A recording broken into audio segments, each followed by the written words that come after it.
Hello and welcome back to the podcast with myself, Rebecca, and today I've got the lovely Sam joining me. So very warm welcome to you, Sam. Thanks for having me. We find you here. How are you today? I'm good. Yeah, I guess I should apologise in advance if I suffer from baby brain at any point during this. We were just chatting before. Obviously, just had a little girl, 6 weeks old. So yeah, I'm still coping with the lack of sleep and all those sorts of things. Sometimes my mind doesn't work quite as quickly as I would like it to, probably. But I will do my best, stay on track, and keep everyone engaged as much as I can. Yeah, so I have that, and it's only a Tuesday, and I don't have children or anything yet. The week's gone so fast, and last week it was the FAB event Yes. as well, which was incredible. Definitely worth attending if you've never attended that before. You'll probably be attending next year now, won't you? We'll be down there next year. And how many times were you on stage? How many? What? Sorry. How many times were you on stage? Oh God, 3 times. Yeah, 3 times in one day. Does the B in Fab stand for Becca? Does it? Was it? No. So it was a lot of fun though. It was a different vibe, I'd say, to the other events that we have in the year. So we've got Accountex. There's a digital accountancy show coming up as well. That's Accountex London, isn't it? September is Accountex North in Manchester. What else do we have? There's so much going on. There's about 6 weeks of non-stop events. There's a Xerocon as well this year. Oh, yep. Sorry, just allowing a comment there. Yes, tons and tons to get involved with. So this is interesting because for anybody who doesn't know Sam, I'll give you a bit of a background. So me and Sam are very much, we like to I'd say we'd like to give back to the community a lot, and we get involved a lot with the student side of things. Obviously, me with the YouTube channel, and Sam during lockdown, you were involved a lot with the students. Do you want to explain a little bit about what you did there, because that was quite interesting? Yeah, so COVID was quite a big turning point really for me in my career, and it was. I know this is a bit of a weird thing to say, but it was actually what made me leave accountancy, like actually being an accountant and moving to the other side in the end.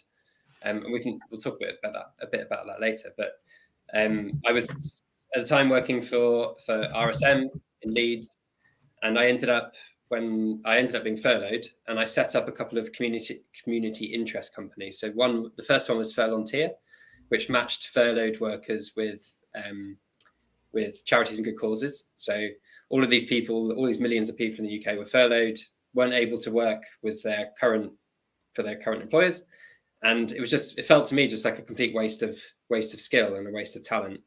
And plus, me being one of them, I don't know if you remember how well you remember the time, but I would have driven myself crazy, just sat there watching Tiger King on repeat, or baking sourdough or banana bread or whatever the craze was back then. I wanted to do something, give something a bit back. So Furlontier was to give people that opportunity. And then what we were finding is that lots of students were signing up to Furlontier to try and get these positions. But the difficulty was they were competing with people that had years of experience in various different industries and businesses. So getting a charity or good cause to choose a student over a experienced individual was a very hard thing to do. So we created a spin-off called Studenteer, which is still alive today and still going ahead. And we've got various different partnerships with universities around the UK to provide placements for students to volunteer with charities and good causes and just give something back, but also add something to their own CVs and build on the experiences they've got.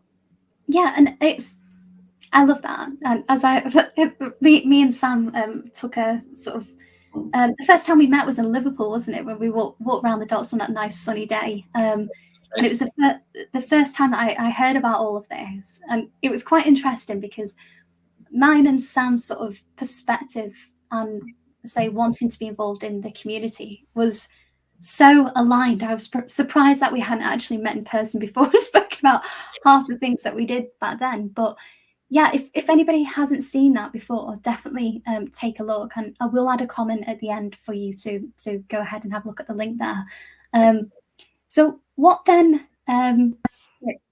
from that pivotal moment, furloughed. I say lucky enough because in the firm I was working with at the time, it was in industry, and the entire accounts department pretty much got told, you're not going to be on furlough. So don't request it. There's plenty of work to be done. You're going to be in the office. So we had to, it was some quite long days during the pandemic, I would say. And I think you took a lot of people's emotions onto your own shoulders, didn't you? Which more than probably you ever have done before. Absolutely, and also, back at the time, on top of just running a finance function and as you say, having the responsibilities of other staff members, making sure nobody got ill, making sure we were adhering to all of the guidelines, etc., and making sure that we had all of the compliance pieces in place. That was such, I don't know, in a way, it was a really good opportunity to learn the business from a different aspect and get involved. But it was a lot of work. I think it was a good test for an accounting firm. I think some embraced the challenge of it and really stepped up and went above and beyond for their clients. And I think they're probably reaping the rewards of having done that now. Now we've come out of COVID. There are others that did the opposite, and they battened down the hatches and furloughed lots of their team themselves and actually provided a much poorer level of support for their clients throughout. And they're probably suffering now. So absolutely. I know you're in the first camp, so well done for having done that, and I'm sure you're in a much better position. However stressful it was at the time, you're definitely going to be benefiting from it now.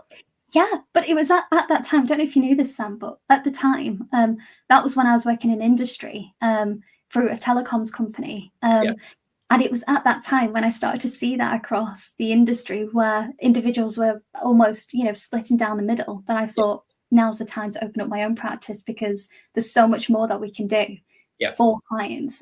So it was literally then when I decided, right, I'm packing it all in. I'm just going to start up afresh and see where this can take me. COVID was a difficult time, but it's changed both of our careers.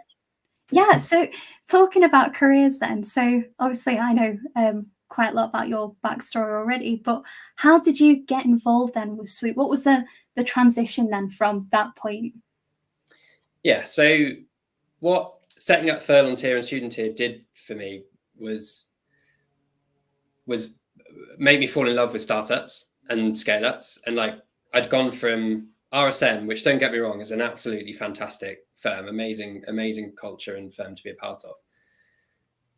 But couldn't be more different from being part of a startup, which is really dynamic, fast-moving, fast-paced. You're wearing a million different hats, and I just fell in love with that sort of environment. And I didn't feel I could get that working in another accounting firm. So it was what I just wanted to then explore, what opportunities were out there where I could still link my experience of having been an accountant, worked in various different size accounting firms, to working on the other side and working with them rather than working as them. And just one thing I would add, I was not a good accountant. So I wasn't really that interested or bothered in the technical side of accounting. I didn't really want to be doing the number crunching side of things. I was very interested in what the numbers were telling me and telling the business, and then growing those relationships with the business owners. So that's how I managed to work my way up in accounting, was being good at that side, of being good at the human skills and the relationship building, not in the number crunching. So I know I've left accounting now, but I think if I was to go back into accounting, I'd be a much better accountant than I was back then, because I think there's more, those human skills are more important than they've ever been. I know this is a strange thing to say, given I've left the profession, but I think it's the most exciting place it's ever been as a profession. Absolutely. Someone like me, and I think it should be attracting different personalities and different skill sets than it ever has done before. Yeah, and I would say, if I was to look back 15 years or so, when I, first started as a trainee, what an office looked like, and the kind of the characters and the skill set was really different. And I think, nowadays, again, like you, I obviously now run this practice, and built that very much from scratch.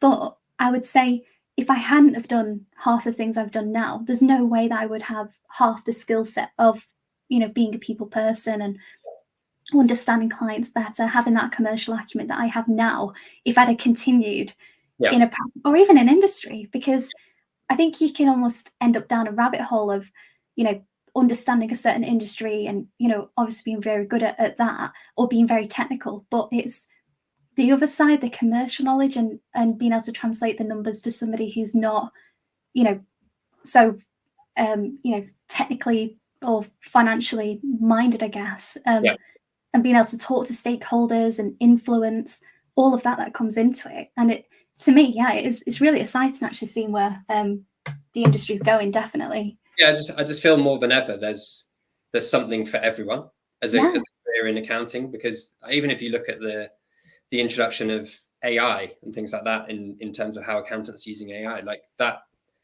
that's very exciting for the next generation to come in who, when they wouldn't necessarily see AI and accounting necessarily together.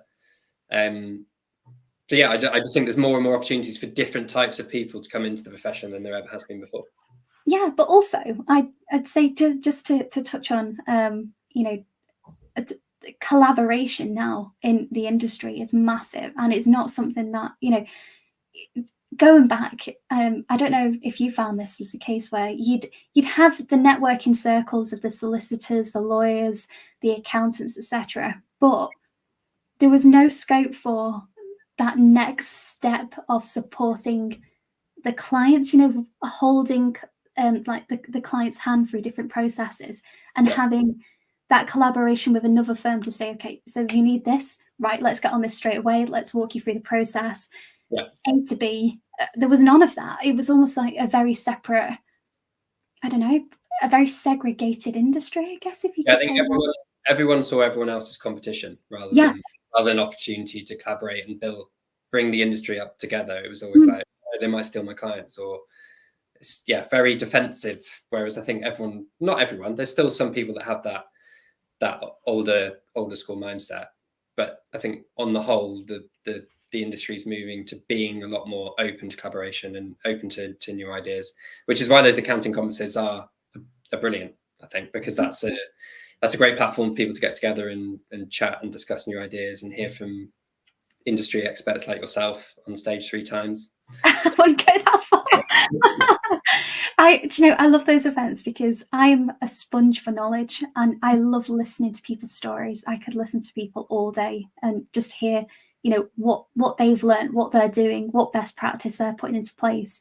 And I'm literally writing there on my phone. I don't take a notebook anymore, but I'm on my phone throughout all of the different speaker conferences, you know, saying, oh, you know, I'll give that a go. Or, oh, you're using this. Okay. And that was actually how I heard about Swoop the first time. So I'm not going to give the game away. Talk us through Swoop. How did you get involved with Swoop? Yeah, so when I left accounting, when I made the decision to sort of do my little career change, I joined. I wanted to stay involved in accountancy because I'm very passionate about supporting the profession. I'm very grateful for what it's given me, so I just wanted to give something back. So I didn't want to turn my back on it altogether.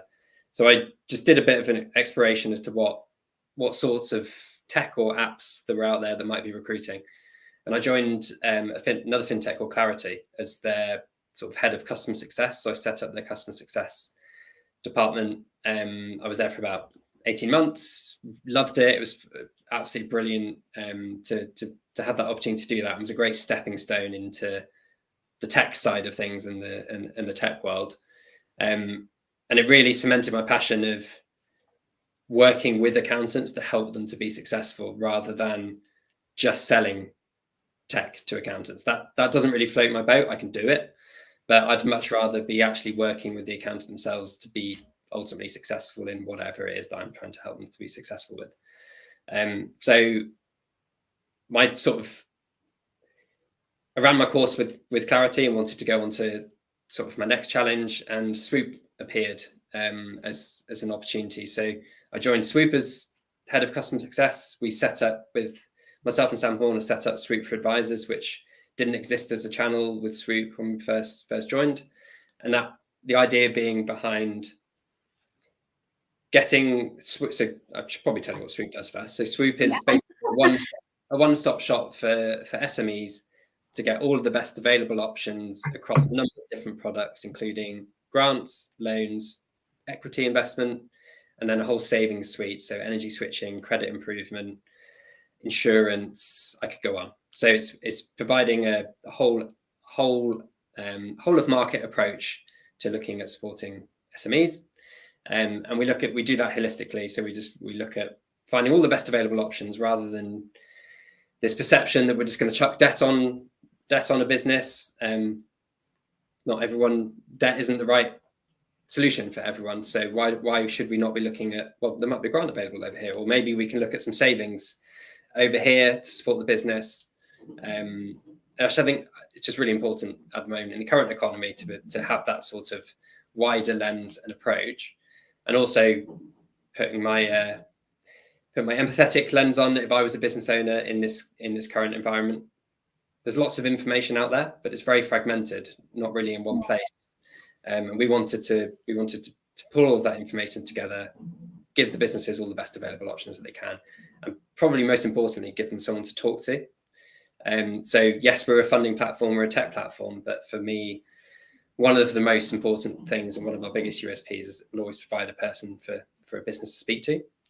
And if you think about just from high street banks are closing their branches, they don't have as many relationship managers as before.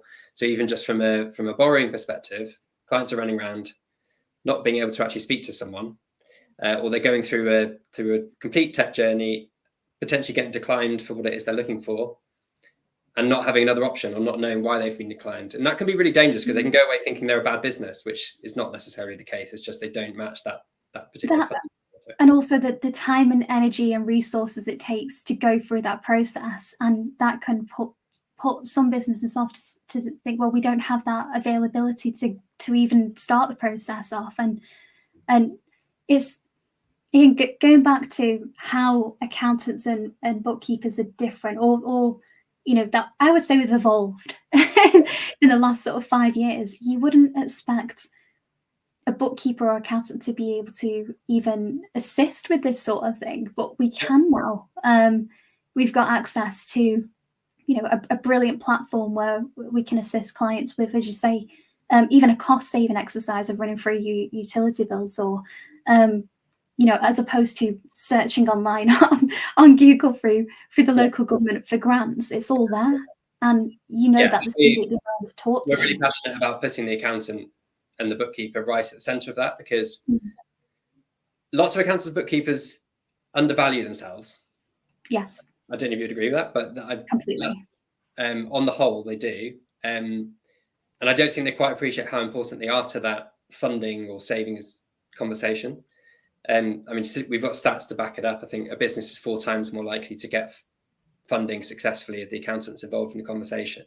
And the reason for that is because of the integrity of the data that's being provided and put forward, the speed that we can get the information put forward, the old cliche of you guys being a trusted advisor, so being able to talk the business through, from a cash flow forecast perspective, like where that might fit in, or just from a business growth perspective, or a business survival perspective. You guys have that sort of independent view of what is the right thing to do for the business, and that's really important for us when we're having these types of conversations, that you guys are around, because you are so integral and so important to that conversation. When we go out to lenders, or we go out to the grant providers, or whoever it might be, you guys are so important to that conversation, and the clients want you to be a part of it, I think.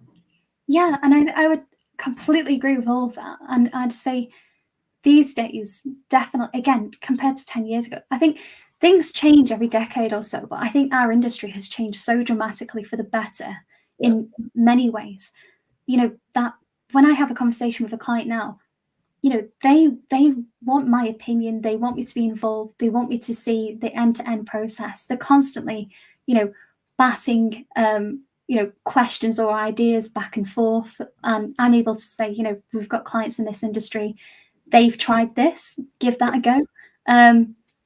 I lean on that experience, and you're, even as a bookkeeper or accountant, you're continually growing your expertise and your knowledge base, because now you're no longer, I'm going to say this I hate this word, but a number cruncher. Yeah. You're not just somebody who's analysing, you know, numbers. You are very much as part of the business in many different ways compared to what we used to be. Agreed. And it can be quite a jump to go from, because the technical side of accounting bookkeeping is the comfort zone still, isn't it? Because that's what everyone's been trained to do. So jumping into suddenly using that data to have different types of conversations or practical conversations with clients, or jumping from that to having a conversation around funding, for example, can be really daunting, especially because it's something that is still relatively new that you guys feel like you have the confidence to do, and also have the tools and the solutions behind you to be able to do it. So one of the things that, one of the real benefits of having so many different parts of our product offering is that you don't have to go straight into talking around commercial mortgage finance or asset finance or something where you might find it a bit technical and a bit daunting to have that conversation because you haven't necessarily been educated in it. But you can start with something much more tangible, relatable, understandable, like energy switching, like insurance, like these things that you're more familiar with, your clients are probably more familiar with, and you can start to build the trust using those things. It doesn't take too much understanding, but you can start to build some wins, and you start to build yourself that platform to then have those wider conversations around more of the complicated type of funding. So you can sort of build your confidence, build your knowledge, and take the client on that journey with you. Because the other thing is you sort of, I'm a great believer that you get what you pitch for in an accounting firm. So if all you're talking to your clients about is their bookkeeping information, their receipts, get me the information, that's all they're ever going to see you for or come to you for. So you need to start, if you want to explore other advisory services and things like funding as part of your service offering, don't expect just to send one email out and everyone to come running. Like it does take, you've got to take them on that journey with you.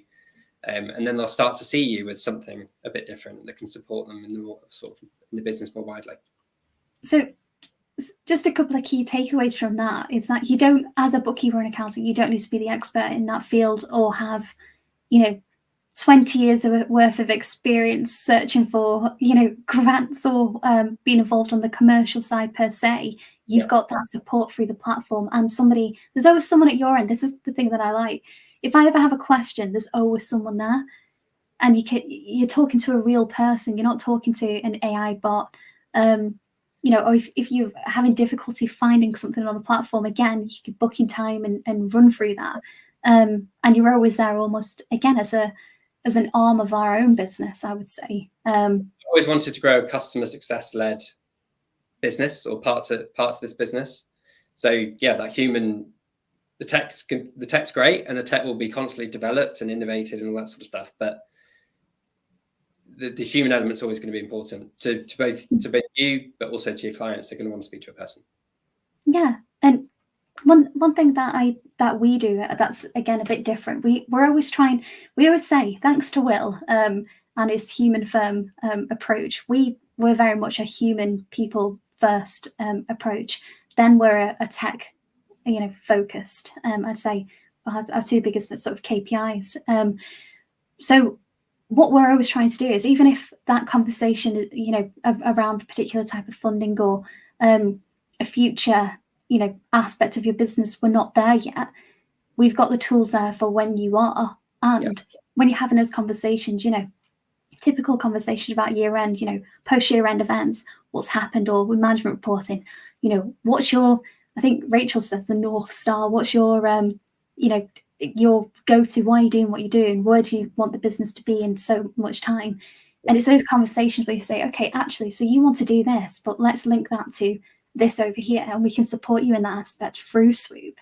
And again, we've got all of the background, the contacts, etc., to walk you through the process, so you're not on your own. And we can assist. And also, I don't know about you, Sam, but just these days now, we even from a personal aspect, whenever we've tried to go off our own bat to try and find funding for properties, etc., we've got a bit of a property portfolio, and it's actually quite scary and intimidating trying to undertake that research yourself and dealing with the banks or dealing with what I can't remember what they're called now. Trying to get lending of any kind, because you again can go through that entire process and be told no at the end, which will knock your confidence. You might have just misinterpreted some of that information along the way that you had really readily available that could then either defer that process by a length of time. We had it where in one circumstance, we're going back about 5-6 years now, but personally we ended up accidentally deferring our process by 6 months because we didn't have that information readily available, or we misinterpreted what they had asked for, and then it was another 3 months on top before we could get the funding for the properties at the time. And it's little tiny things like that that you don't appreciate until you go through the process and the pain points. So it's almost assisting with eliminating that pain. Yeah, and I think there's a perception. We're trying to overcome a perception of what a broker is at the same time. So, and there are some bad brokers out there who are out to just earn as much money as physically possible from you. I genuinely believe we're not like that, and we're very different from that perspective, and we are exactly that. We do this day in, day out, so we know what lenders are looking for, and we know which lenders are most likely to lend to the particular business and their circumstances. So we save you all of that time of having to go and navigate the market, and because we know where it will fit in. So we take that time element away straight away and go straight to, the 3-4 lenders who you've got the best chance to do. And then if there are declines or things that, haven't quite gone the way that we would hope, we can give you a proper reason as to why that is. So it's not just a computer said no. It's these are the reasons why the lenders declined.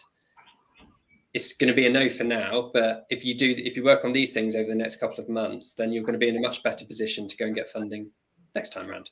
And just those sorts of things where you're managing, doesn't always have to be a yes to get a result, if that makes sense. Like whenever we have to give a no, I always say to the guys and girls, make sure it's the best no that you could possibly give them. So give them something tangible that they can go and take away in their business and work on and move forward with, rather than being like, no, you're not. You've got no funding, so you're a bad business. So yeah, go and do something else. That's interesting you say that. I really like that, actually. Give them the best no possible, because half the time, again, so much out there, the information is automated, or again, you're dealing with a bot who just spits out, no, you've been declined, end of story, and you have no idea why, what you need to do. Was there again a piece of information that you missed accidentally, or you misinterpreted along the way? Which again, for a lot of businesses can have very significant, cash flow implications, amongst other implications too. So it's nice to know that you've got that support again, that hand holding of, okay, maybe it's a no now, but we know what we need to work on. Yep. Let's take action, as opposed to, again, sitting back looking at things from a historic point of view and not forward. Yeah. I think businesses definitely appreciate that, and I think you guys appreciate that as well, because if you're trusting us enough to refer your clients, you want them to be looked after. Your clients are your babies. So yeah, but that's the other thing I'll say, that if you went back the 10-15 years ago, A, there weren't these conferences that we've got now with the Caltex, etc., and B, you didn't really know your suppliers. Whereas, from a personal point of view, I know if I ever go to one of these exhibitions or events and I see Swoop there, I can have a conversation with you. I get to know the entire team. I know who I'm talking to. I've got trust in you. And I know your expertise, etc., and your success stories. Yeah.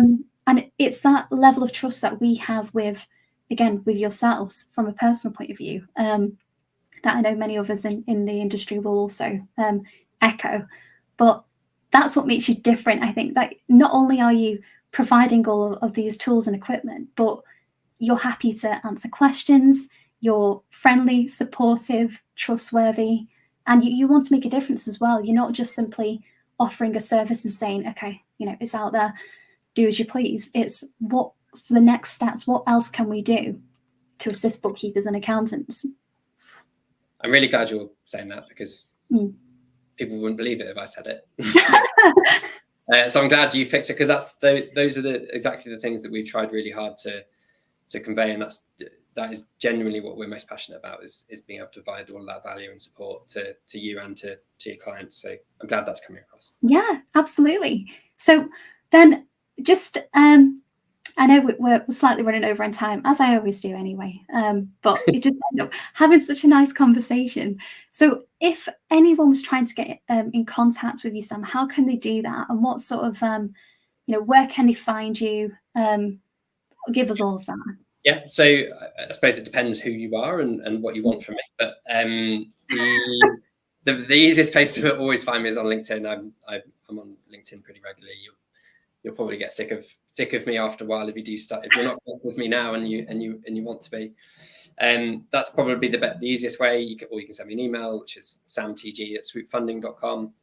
Yeah, like I said, it depends who you are and what you want. If you're a student wondering what to do in your career and looking at accountancy as a potential, you just want to chat to someone about career paths and those sorts of things, always happy to do that. If you're an accountant and bookkeeper and want to discover a bit more about Swoop, obviously always happy to discuss those sorts of things. So yeah, LinkedIn is probably the best way to find me. What about in person? What's the next event that Swoop are going to be attending? Yeah, good question. Well, I mean, I've just had my baby, so I am now back on the road. So I do like to get out and about and see people. So I'm generally doing some sort of city tour on a weekly basis. But Swoop will be at Digital Accountancy Show, so we'll be there 16th and 17th, and I'm talking on the second day. We'll also be at Accountex in May in London as well. So Brilliant. Those are our next two main events that we'll be at, and most of the team will be there. Yeah, I will definitely be at Accountex London. I think I'm speaking on, I want to say it's the first day twice at the moment, maybe. I think that's in the works, so I'll definitely be there. Not the Digital Accountancy Show, just because I've got a clash in the diary, but I'll definitely find you down in London. So I'll end it there, because we could go on forever. But it's really lovely to have you on, as always. And I will, after this, I'll put your contact details into the comment section for everybody to find you. Say LinkedIn is probably the best place, and if you can't find Sam, let me know and I'll point you in the right direction. It's not difficult to find my name. There's no other Tasker-Grindleys out there. But yeah, Yvonne, thank you for joining me, and yeah, I'll talk to you again soon, I'm sure. Cheers, Rebecca. Take care. Bye, Sam.